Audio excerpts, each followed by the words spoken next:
Hello coaches, hello guys. May nagtatanong po sa atin how to load Signal. So, click nyo lang po yung i-load na yan sa app natin and then scroll down. Kita mo yung Signal, click mo yan. Then, papiliin po ninyo yung customer kung anong load ang gusto niya. Like for example yan. And then, put your mobile number here para sa iyo masisend yung e-pin coming from Signal. And then, click load. After that, punta po tayo dito sa, yan yung 4 boxes sa upper left corner natin. And then, punta ka sa fact, how to, and then, click mo yung how to load Signal ePIN. Yan. Meron tayo dyan how to load Signal ePINs. Register your Signal account to your mobile phone. Number 1, yan. Signal reg.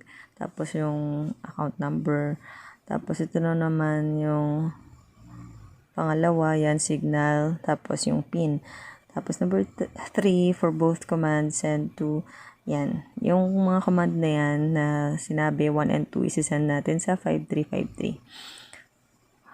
To load Signal account not registered to your mobile, ayan. Signal PIN. Tapos account number. Tapos number 2, send mo sa 5353. You will receive a text message confirming your request. Yan. Yan. Meron din dyan to inquire about load expiry. Follow nyo lang yan, guys.